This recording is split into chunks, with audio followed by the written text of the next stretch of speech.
Now, we all know where we are with valve amps. As guitarists, we often hark to valves as being the holy grail of all amplification. I've got here Vox AC30, which is all valve, and it sounds a bit like this.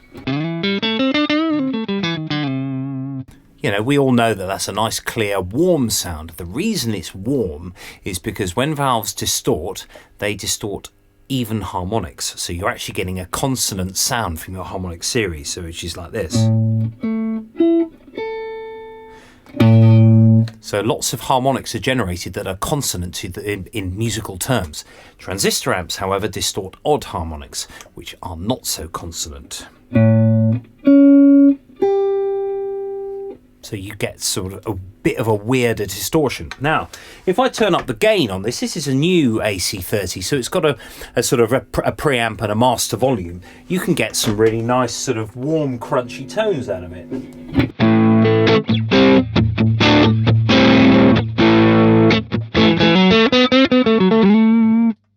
Yeah, that's fine. We like that. Now, I've got this as well. Now, this thing here, you can see this on the other camera now. This is the VS Musician by a company called H&H. Those of you in the US, you probably won't see many of these around, but it was a company formed in Cambridgeshire, UK in 1968, with a view to basically starting to create lots of transistor amps, which was still quite a new thing back then. The transistor only dates from 1948, so this was quite a development. It was also one of the first amps to feature silicon chips, as they were known, 8-legged op amps. So it's a completely different ball game to this. Really, comparing this and this, it's like comparing yellow and purple.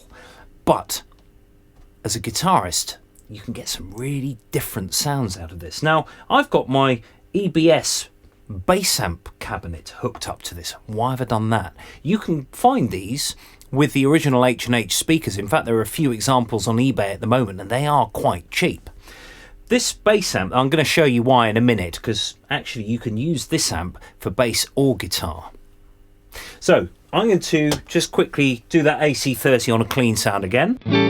And then I'm going to put it through this.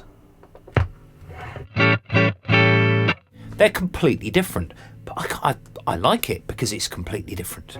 So what we've got here are very, very wide-ranging tone controls, and that's one of the reasons why I've put it through a bass speaker as well. We've got bass, middle, treble and presence with this sort of contour, this voice, which is light and heavy, with a sort of a central setting as well, which is meant to be kind of straight through.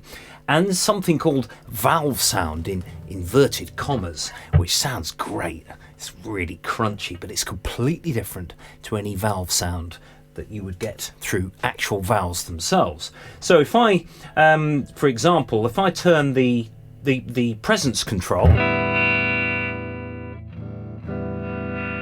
it's so wide-ranging. It's far wider than any valve amp.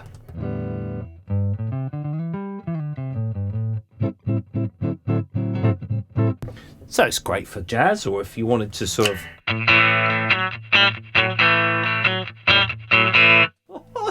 That's foul. Love it. And then we've got treble,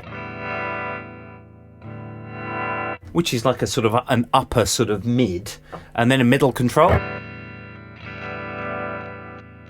And lastly, the bass. That's massive. That is a huge bass sound.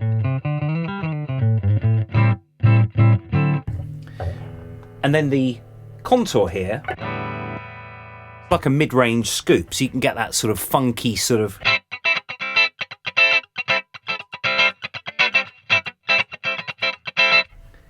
And then a heavy sound, which is great for...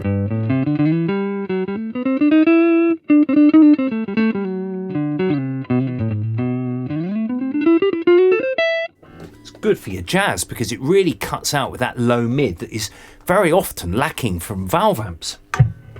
Then we got the valve sound. Now, are you ready for this? This is the sort of the way that H&H designed a sort of a valve emulator.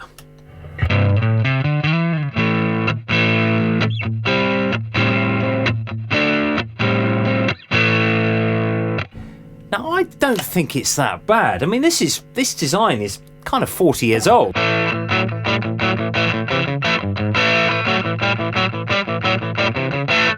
Now, in combination with these sort of the voices and the gain control that we've got here, you know, you could try something like the Nutbush City Limits, that sort of intro on the guitar.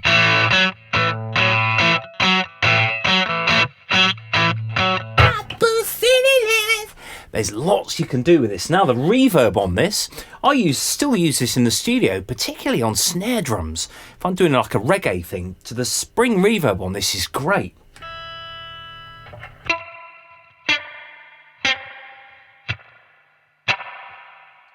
It's just, I mean, that's halfway up on this control, so if you really ramp it up.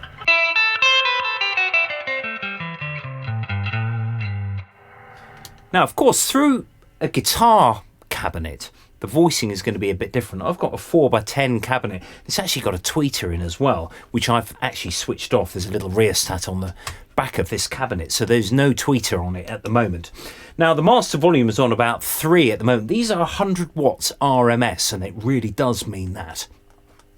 Now, if I plug my bass in, suddenly that bass control really comes to the fore. So I can use this quite comfortably as a bass amp and even put it through the whole valve sound thing as well.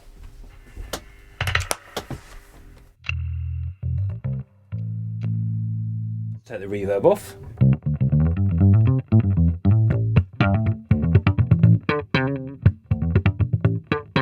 So it just sounds lovely, especially with this precision with the flat wounds on it.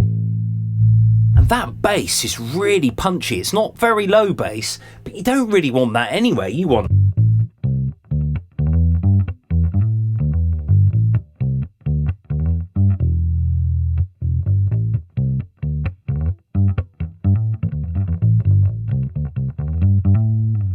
Now, there's going to be a slight break in this film because I'm going to plug my EBS bass amp into this speaker so that you can hear what this and this, how these two compare. So we've done the comparison between this and this, which was comparing yellow and purple, and now we're going to do a comparison between this and this, which is kind of comparing yet two different colours. So I'm going to play a bass riff, and then I'm going to edit the video afterwards so that you can hear rather, the difference between those two things. So I'm going to play that sort of... I'm going to do that and then plug this one in. So here we go. 2 bars through this and 2 bars through that.